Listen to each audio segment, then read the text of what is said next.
want to thank everybody for joining us today on our webinar.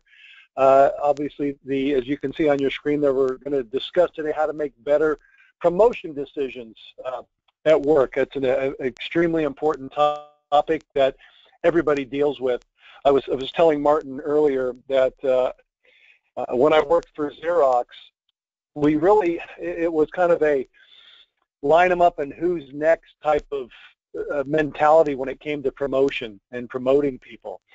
And as much as I hate to admit it, and Martin, I'll deny this if you ever try to put it in writing, it got to the point when we were looking at promoting people that into different manager and leadership positions that I often would just default to whom everybody else did not want, because we had as you'll discuss, there's some pitfalls and definitely some issues when you're trying to promote people. Are you promoting the right one? So hopefully, by going through what we're going to discuss today, it'll get people from just defaulting to answer E, any of the above. Just let me know which one. So with that, my name is Andy Crawford. I'm with Penn-Site. I run our Eastern region with regard to business development.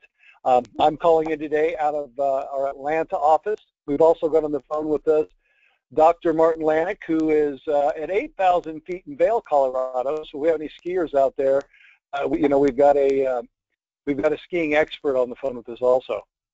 Well, I don't know if I would call myself a skiing expert, but I'm definitely thanks, Andy. Well, very good, very good. Yeah, we're excited to have everybody on board today. We are a live assessment provider. We give people the opportunity to kind of test drive candidates and employees before you put them in roles. Our solution will actually show you where their development needs are and how long it will take you to get there. But once again, today our topic, we're really going to be talking about putting the right people in place, hiring the right people, and promoting the right people. I do want to do a plug here. Martin, if you'll advance to the next slide. If anybody on the call today is in the Atlanta area, tonight we're going to be hosting Disrupt HR Atlanta at the Atlanta Tech Village, starting at networking starts at 5. We've got 14 speakers who have 5 minutes and 20 slides to discuss a disruptive HR topic. Some of the topics tonight include, I'm their manager, do I have to be their Facebook friend, what would Lucy do? So we've got a lot of very knowledgeable people who are speaking this evening from anywhere from corporations, anywhere from AT&T to startups. So we've got a lot of great ideas and are excited to have this kicking off tonight. If you do want to attend and you're in the area, you can go to disrupthr.co, and the links and registration information are right there. All right.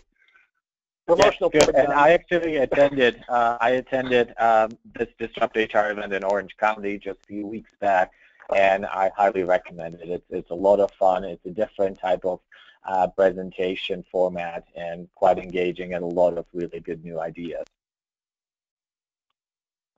Come on out if you're around.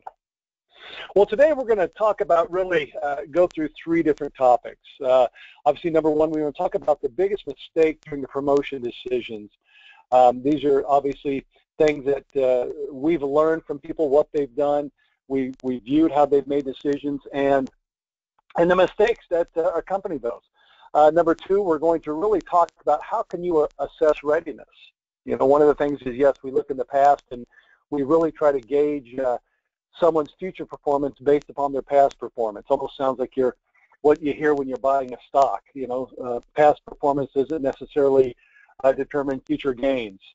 And then third, how do you keep ready now employees engaged? How do you keep from training all these employees, getting them prepared and keeping them with you and so they don't leave? And that's one of the things I think you always see out on LinkedIn. People are always posting, what if we train our employees and they leave? And then, the second question is, well, what if we train our employees? If we don't train our employees, then they stay. So it's important to know who's ready. It's important to keep those folks engaged. Right. One of the things that when we're discussing, some of the pitfalls of not identifying, the promoting the right people, one of the things I always like to point to when I'm talking to my clients out there, one of the main obvious ones is professional sports. Most high profile, you know who succeeds, you know who fails. You see a lot of failures out there. A lot of these same things happen in the workplace, but they're obviously not publicized as much. But, a couple that come to mind for me, and I'm probably showing my age here a little bit, but when Bobby Knight for the University of Indiana was let go, since he's left, they've now promoted 3 different coaches. They're just not finding that winning formula again. The second example I like to point out is at the Miami Dolphins, when they promoted one of the assistants up because they thought it was time for Don Shula to move on. Since 1995, there's been 10 new coaches. So that having that kind of putting the wrong people in place definitely has an impact on an organization. Obviously, in sporting teams, you can see it. It's out there in the standings every week. But at the office, obviously, there's not something posted. So, Martin, we'll move into slide 5 there. Yeah, so before we actually get into the content for today's webinar, I'm really curious to hear from your experience. So as you think about the biggest mistake that managers make in your organization, which one of these 4 would you vote for? Is it promoting your best friend, promoting people like me, thinking that I know my talent, or promoting the best technical expert? So Tara, if we can open the poll, and you'll see it on the right-hand side. You'll be able to vote A, B, C, or D. We'll give you a minute. So, Martin, which one are you choosing on the promoting your best friend? Because isn't that the best? Right, that's the best methodology. I would like to promote people like me. I think that's the key. Yeah. All right. So we have about 30 seconds left. So if you haven't made your choice, this would be the time to do it. And it's again on the right-hand side in your webinar control panel. All right, good. And let's stop this poll right now, Tara. So here are the results, and you should be able to see it. So 21% of audience said promoting their best friend, 14% voted for promoting people like me, 36% voted for C, thinking I know my talent, and 29% promoting best technical expert. So there's no right and wrong answer here, but what we find from our experience and research, it's really thinking that you do know your talent to be the most dangerous and probably the biggest mistake that we see in organizations. And here's why. So research has shown repeatedly that actually managers do not know their talent. So although they might think they do, they actually don't. Consistently, about 60% of newly promoted managers fail within their first year. So when you think about the amount of time and money that is invested in talent reviews and performance, general performance management, you could actually save all that energy and simply flip a coin, and you would get better results than asking managers to identify and select the best person for promotion. So that's quite scary statistics. So managers definitely do not know their talent. And the second piece of research that we find in psychology is that actually there's a negative relationship between confidence and accuracy in observation. So when we look at, for instance, at the research in eyewitness testimony, the more consistent or the more confident people seem to be, the less accurate actually their observations. So that's why when I hear our clients say, or managers say, oh, they really do know their talent, it always raises a red flag for me, because I know from these lines of research that A, they do not know their talent, and then 2, the more confident they seem, the more likely they're actually to promote the wrong person into management. Andy, any comments here from your experience? Well, just kind of relating back once again to my years with Xerox. I mean, it was, we thought we knew our talent.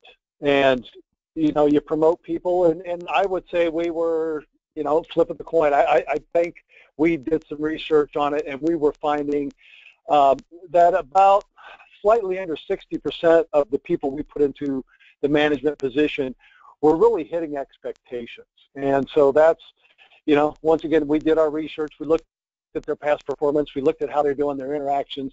But there's just something about the future that's a little more difficult to predict. Yeah, exactly.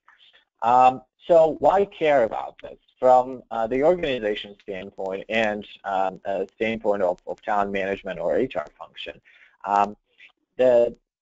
having a bad leader or manager in place is actually very costly. So the Ken Blanchard companies did a very interesting research in 2009 where they actually were able to relate excellent, good, poor leadership to the net income of the organization. And it turns out that poor leadership, so having a single bad manager in place, could actually result in 1.2 million of net losses on the bottom line, plus all the costs related to training, coaching, and the talent leaving, because we know that people do tend to leave bad managers. So I think this makes a really good business case for really looking at how you are making those promotion decisions and perhaps improving on what you already have in place. So why is it that managers are bad at making promotion decisions? So it's actually very simple. They only see people in their current role. So their entire impression of their performance and all their observations of their performance on the job is only in the position that they currently hold. When we are asking them to make promotion decisions, we're asking them to predict the future. So we're asking them to predict or guess what is this person going to be like in this new position.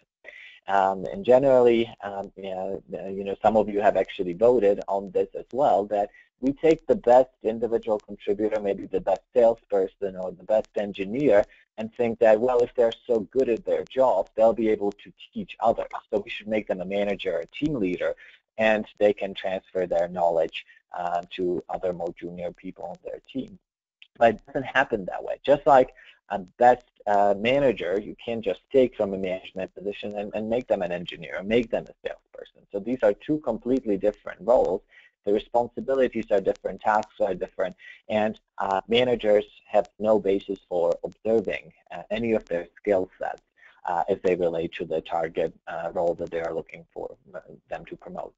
So we know that if we ask anyone, even experts, if we ask them to make predictions of the future, people are generally very poor at this. Research from 2005 has found that even experts in their fields cannot make good predictions of the in their particular area of expertise. In fact, the conclusion of this research was that experts can perform any better than dart-throwing chimps. So it's quite a bold statement.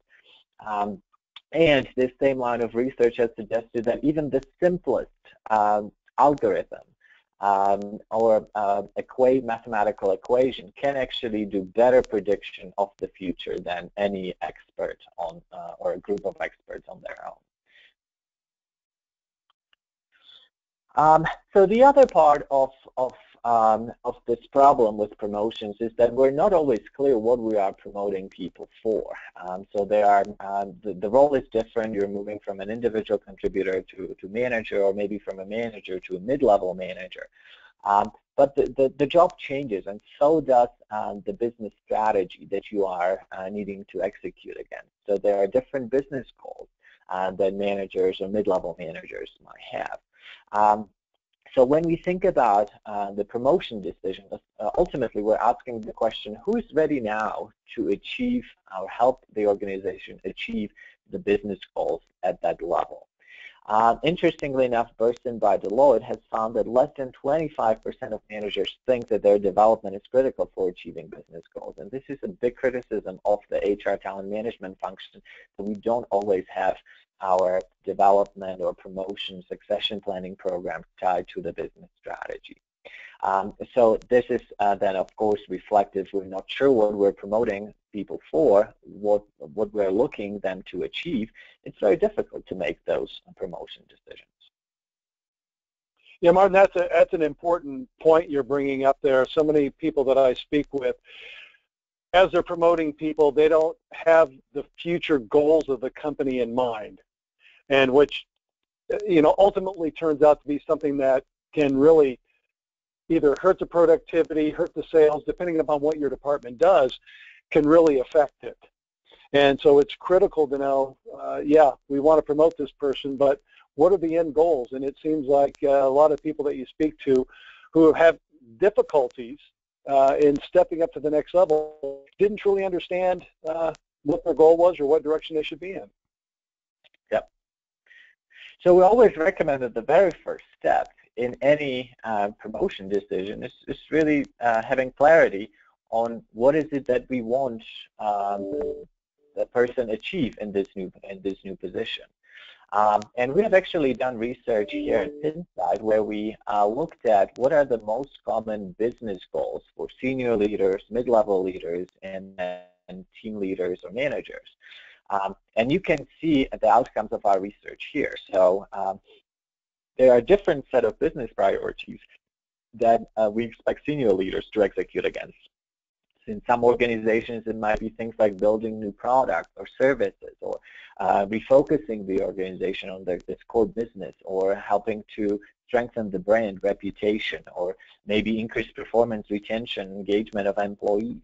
At the mid-level, so mid-level leaders now have a different set of business goals as well. So they are responsible for taking the strategy and aligning it with existing operations, or maybe they are tasked with combining, restructuring different business units, perhaps improving efficiency of operations or building a high-performance culture.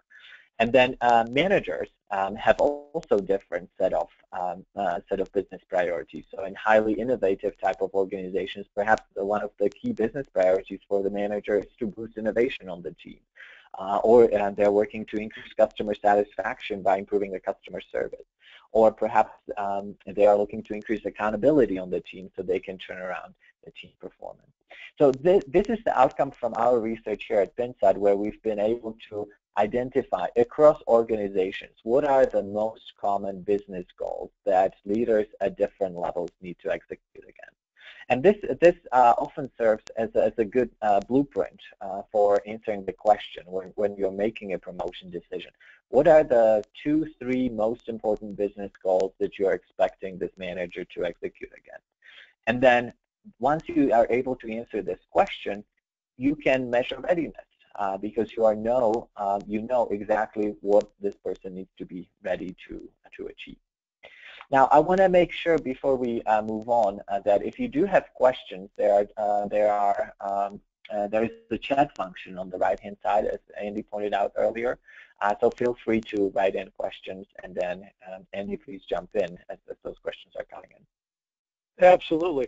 Hey, Martin, when this graph right here represents the way that you can assess readiness for a promotion. So you see on the right-hand side, we're always asking readiness for what? Readiness to achieve what? So perhaps in your organization, when you're making a promotion decision, you are looking to find a person who can help you build new product services or increase customer satisfaction. So now you can put the person through an assessment. And in this assessment, we tend to utilize live virtual simulations at Pinside. So we actually place the person in a simulated environment, in a fictitious company, at the target level where the promotion is held. And then we expose them to various different leadership challenges. So they have to interact with live role players, pretending to be angry customers, or they have to create a vision strategy and present it to the board, or they have to influence a direct report who has a competitive offer from somebody else in the organization. So through this live type of interaction in the simulated environment, we're able to assess their current skill level related to those strategies.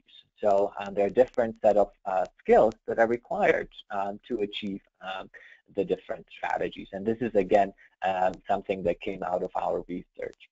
Now, once we can see where the person is today, then we can look at the gaps, and we can look at the motivation to actually close the gaps. So some skills are, for some people, easier to close and easier to develop than others. So, for example, if speaking with career, yes, okay, good. Okay. Sorry about that.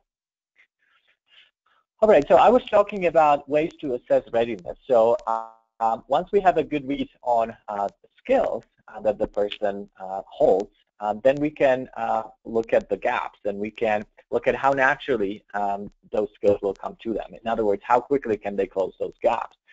So some things come for people more naturally. So speaking with charisma, for instance, an extroverted person can develop this at a quicker rate than an introverted person. So that's one example. Then we also look at learning agility. So how open is this person to learning? The more open they are to learning, the quicker they develop. And then also ease of development. Some skills are in general just easier to develop than others. Things like planning and organizing, for instance, research has shown over and over that this is something that people can pick up fairly quickly. But when it comes to influencing others or speaking with charisma, that's something that's much more difficult to develop. So based on these different components, we can then determine how ready this person is for promotion. Are they ready now, ready in 6 months, ready in 12 months, or not ready at this time? Andy, do we have any questions? No, the biggest question was, hey, we lost audio. Yeah. Right now. But one of them we did have come in, they were wanting to know, and this may have been when we kind of went into radio silence there. How do you determine, how is motivation determined in viewing the development of a candidate or an employee? How is that measured? And that's a very good question. So we'll look at how naturally that skill is coming to the person with their personality profile. So we measure their skill in the simulation, then we compare it with their personality profile. And if there is alignment, that suggests that this skill is coming to the person naturally. And so they're more motivated to actually do it because it's easier for them. Perfect, thank you. Good. All right, well, I want to show you just a very quick example of what an experience like this could look like for the candidate. So we've talked about simulations, and oftentimes we get the question, well, what does that actually look like when a person is going through it? So what I'm sharing here with you is a platform, simulation platform, through which you can deploy various content. So the person usually assumes a role for about 3 to 3 hours in a fictitious company, and then this web-based software functions as a view or window into that fictitious company. So they have emails coming in that they have to respond to. They have to prepare presentations. They have live meetings with live role players that are scheduled on the calendar. During this type of simulation, that we're able to expose the person to different leadership challenges to measure what are really their skill level and how ready are they for the promotion. So you can think of this as a test drive. So you are able to see the person performing in the next role up to see how ready they really are. And then through our algorithms, we're able to make predictions of, is this person ready now?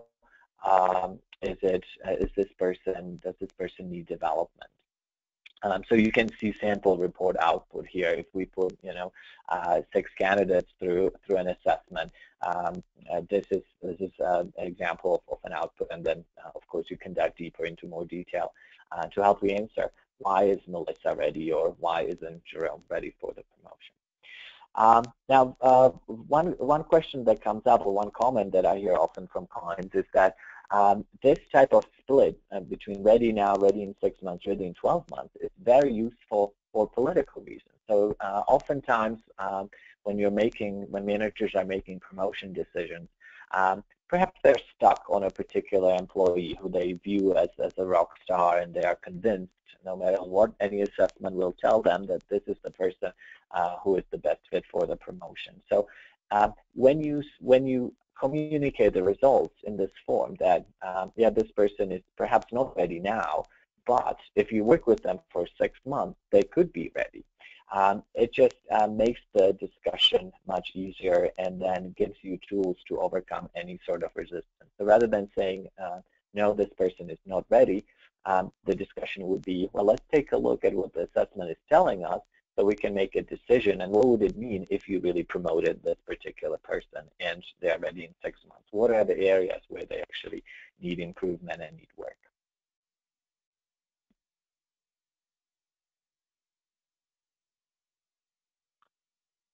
Good. So I'm going back to the slides here. There's an option to have a full demo of the Pinside platform and simulations if you're interested. So just after you sign up from the webinar, just make sure that you answer that question if you're interested to see a live demo. So once you have your talent sorted into these categories, ready now, ready in 6 months, ready in 12 months, then you can be much more intentional in what you actually do with them and the investment that you're willing to make into that talent. So of course, people who are ready now for a promotion, if there is an opening, they are ready to step into that next level. But maybe people who are ready in 6 months, ready in 12 months, those are the individuals where you would need to invest in their development before they are fully up to speed and ready to achieve those business goals. Now, in the interest of time, I'm just going to skip here to the last point that we wanted to make. So once you identify people as ready now, what are some of the things that you can do to engage them while they're waiting for a promotion? And these are some of the strategies, retention strategies that we find from research which work really well. Now, interestingly enough, there are individual differences. So one-size retention strategy will not fit all. What we need is a program that is going to be individualized to the particular desires of the talent. So, and a couple of examples here, increased visibility. This is something people who are higher on extroversion are really going to appreciate. People who are higher on ambition are going to want more challenge. So stretch assignments, for instance, are going to be important for them.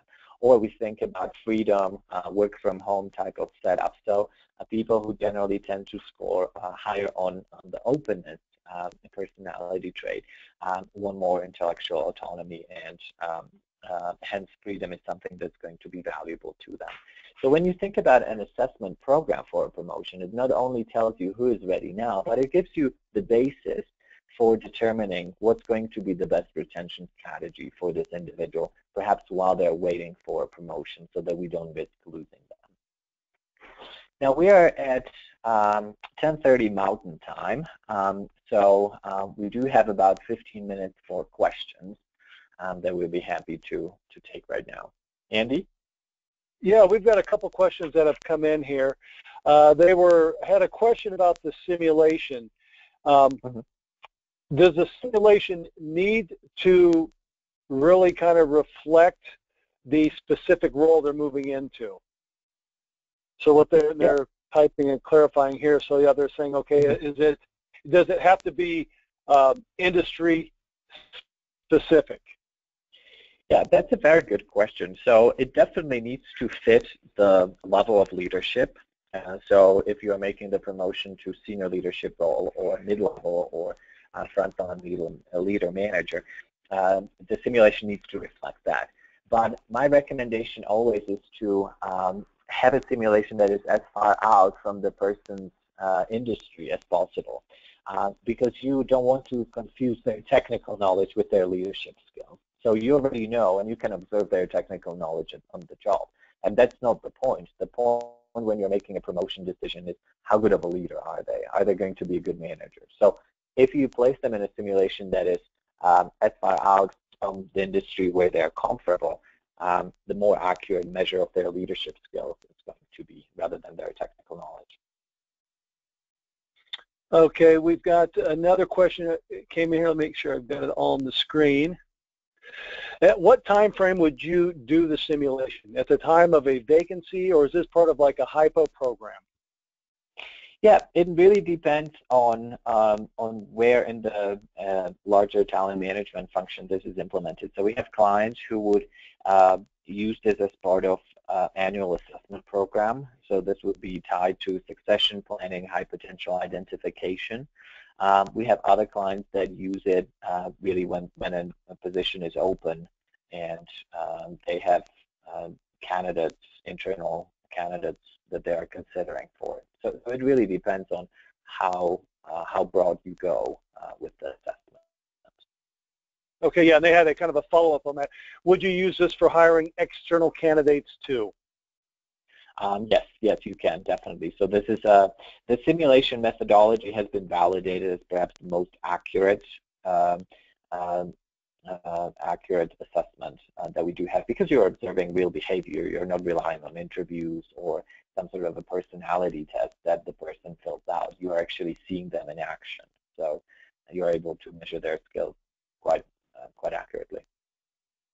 And I think you hit on some of this, but one of the other questions is, can you use your tool for succession planning and leadership development? Yes. Yeah, so we have clients that really use this assessment program. So they have an annual assessment program, and then it helps to tie in their talent management functions. So from hiring to promotion decisions, succession planning, high potential identifications, and so forth. So it really functions as an alternative to your annual performance reviews. So rather than relying on the manager ratings, which we know are not accurate, they implement a behavioral simulation-based assessment program and then use that to manage their key talent. Perfect, thank you. We've got one here I think is going to challenge. I'm anxious to hear your answer on this one. How do you individualize retention strategies in an organization of 27,000 employees? There's a couple of follow-ups on that.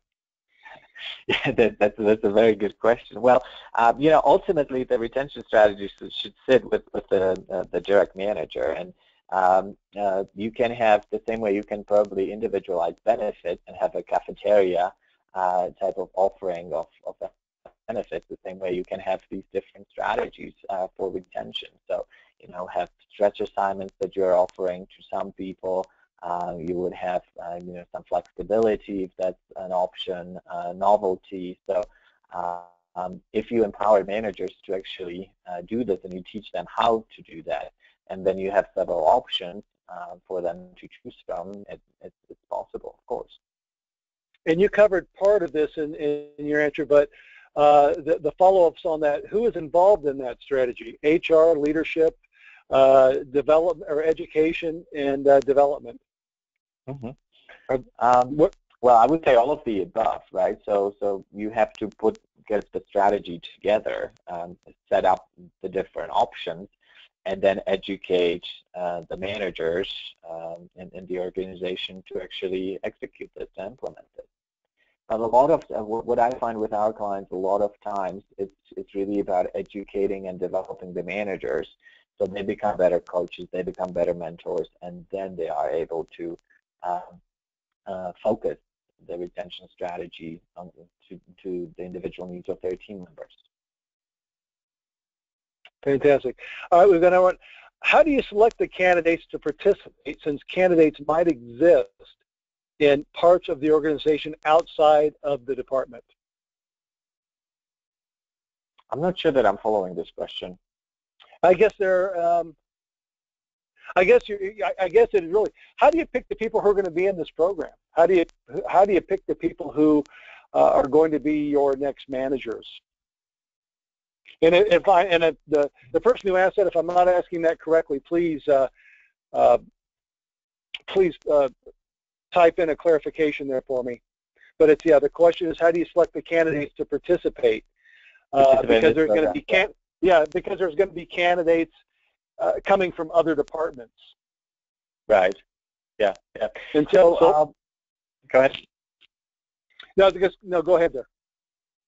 Yeah, so there are different different ways that I've seen our clients do this selection. So probably the most frequent one is manager nominations.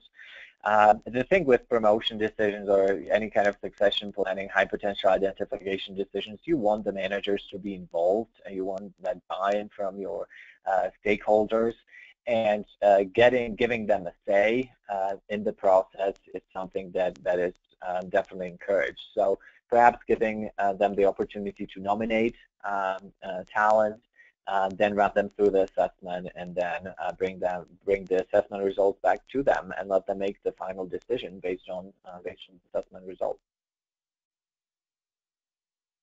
Fantastic. Yeah, I hope that explained. Yeah, she typed back in that I did explain. I think I hit on all the key points there. Next question that came in: is this a tool that the learning and development teams could use to help put together a cohesive, focused plan? Yep. Yeah, absolutely. So as part of the simulation, of course, we are able to run a needs analysis. So we are able to see what are the most common gaps in the organization, and that can serve as a blueprint for the learning and development function, essentially a needs analysis, training needs analysis, that they can use to put a development program or training program together. Fantastic. Next question that came in: with your tool, are you able to customize to our competencies? Oh yeah, this is a very frequent question. Yes, of course. So there are different levels of customization, but this is definitely something that's possible. Not only customized to the competencies, but let's not forget tying it back to the business strategy. So we're able to work with you and then customize it accordingly. The follow-up on there: are you able to map it to existing competency profiles, and they said, like, i.e. Lominger? Yep, yeah. So we have mapped, and that's probably the easiest. So mapping it to an existing competency library like Lominger or SHL or the PDI competency models, that's quite easy to do. Okay, fantastic. All right, the next question. They were saying early on you were talking about 3 different levels of leadership. Within their organization, they have some steps between the manager and director, and between the director and the senior. Do you have anything that would fit into those categories, or are they close enough where one could utilize or work for the other? Yeah, so that the decision which level to select really depends on the existing competency model and then also on the strategies. So generally we find in large organizations, yes, you need multiple levels, more than 3 levels, but generally they align, they line up nicely with the 3 levels that we do have. Of course, keep in mind that we can always customize this. So if you need 5 levels, and there are clear differences in the competency models and the business strategies that leaders are executing against, that's something that is definitely possible. Fantastic, thanks. We got one more there. So I'm going to let them finish typing it real quickly here. Okay, they're asking, is your tool best used to develop the managers, or if you're looking to potentially promote them?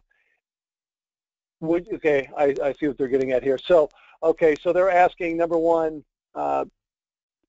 should the managers be tested for the next level up, or should you continue to test them at the managerial level? Yep. So when it comes to promotions, of course, and succession planning decisions, you want to test them at the next level up, because that's what the question is. So then you are determining the readiness for the future role. In a development context, when we work with clients and they're looking to understand the development needs of their leaders at their level, then you test them at their level. So it really depends on the question that you are asking. Are you asking how far they are from being ready for the next level up, or what their skill set is at their current level and how they could be developed. Okay, yep, that's good. No back, yep, that's exactly what they're asking, so thank you. Okay, good. We've got about 2 minutes left. Are there any additional questions, or if not, we can wrap things up. We'll give everybody about 30 seconds, see if there's anything additional.